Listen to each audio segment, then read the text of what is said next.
Tribun News Today.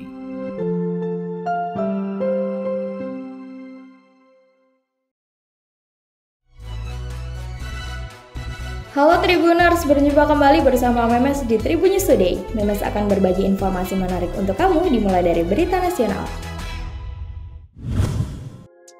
Ketua Umum Partai Golkar, Airlangga Hertanto, merupakan satu di antara putra terbaik yang dimiliki Indonesia saat ini. Karena itu, Airlangga sangat layak diusung dan didukung untuk maju sebagai calon presiden pada pemilu 2024 mendatang. Ketua Satker Ulama Kabupaten Karawang, Kyai Haji Syaroni Masum mengatakan bahwa ada 3 syarat bagi seorang untuk bisa maju menjadi capres. Pertama, punya kemampuan. Kedua, punya kemauan. Ketiga, punya kesempatan. Punya kemauan tapi tak punya kemampuan sama saja sudah kalah sebelum bertanding. Punya kemampuan tapi tak punya kemauan hanya akan sia-sia saja. Punya kemampuan dan punya kemauan tapi tak punya kesempatan hanya akan jadi angan-angan saja. Sebagai Ketua Umum Partai Golkar dan juga Menteri Koordinator di bidang perekonomian, kemampuan Airlangga untuk memimpin Indonesia tak perlu diragukan lagi. Ada juga lanjut Syaroni Masum, tokoh yang punya kemampuan dan juga punya kemauan tapi belum tentu punya kesempatan. Contohnya adalah para tokoh yang menurut lembaga survei memiliki popularitas dan elektabilitas tinggi, tapi bukan pengurus inti atau ketua umum partai politik. 20% dari jumlah kursi DPR itu berarti sekitar 115 kursi. Periode ini, Partai Golkar memiliki 85 kursi di DPR atau terbesar kedua setelah PDIP. Itu artinya, Golkar cukup berkoalisi dengan satu partai untuk dapat mengusung pasangan Capres-Cawapres pada Pilpres 2024 mendatang. Pusat Pengendalian Penyakit Amerika Serikat atau CDC mengatakan perang melawan COVID-19 telah berubah karena saat ini dunia menghadapi varian Delta yang lebih menular. Dengan ini, CDC berpesan untuk segera memvaksinasi tenaga kesehatan dan aturan wajib masker diberlakukan kembali. Sebuah dokumen internal CDC mengatakan bahwa varian Delta sama menularnya dengan cacar air dan bahkan jauh lebih menular dari flu biasa. Varian COVID-19 yang pertama kali ditemukan di India ini telah mendominasi kasus corona di dunia. Varian Delta dapat dengan mudah menular dari orang yang sudah divaksinasi dan menyebabkan kondisi sakit yang lebih serius dari jenis virus corona sebelumnya.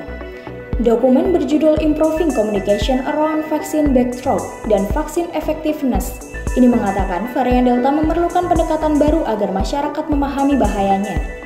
Dokumen ini juga mengatakan bahwa orang yang tidak divaksinasi lebih mungkin sakit parah atau meninggal daripada mereka yang divaksinasi. CDC merekomendasikan sejumlah langkah pencegahan penularan seperti memvaksinasi tenaga kesehatan dan memakai masker.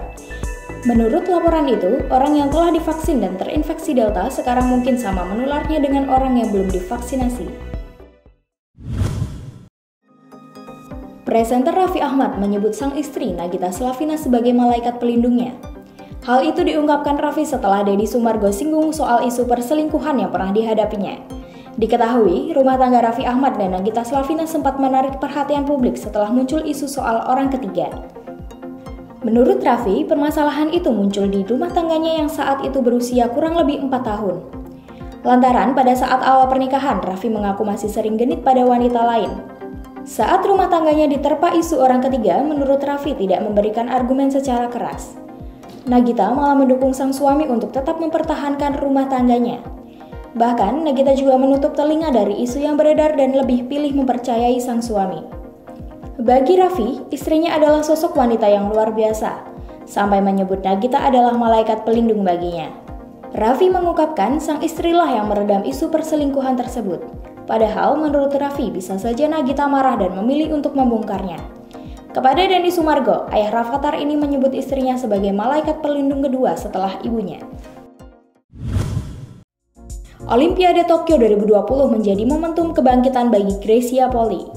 9 tahun setelah Olimpiade London 2012, Greysia Poli melaju ke final ganda putri di Tokyo 2020. Berpasangan dengan Apriani Rahayu, mereka menjadi pasangan ganda putri Indonesia pertama di final Olimpiade.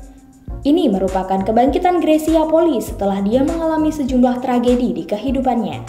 Satu persatu masalah yang dialami Greysia di masa lalu justru malah menjadikan atlet wanita ini bangkit kembali. Greysia pernah didiskualifikasi di London 2012. Kemudian pensiunnya partner di Rio 2016, Nitya Krisinda Maheswari. Ditambah lagi, Greysia Poli harus jalani operasi pada bahunya.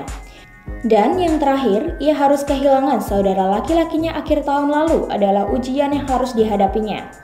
Diskualifikasi di London 2012, Kenang Poli membuatnya berada di jalur untuk tidak pernah menyerah pada mimpinya.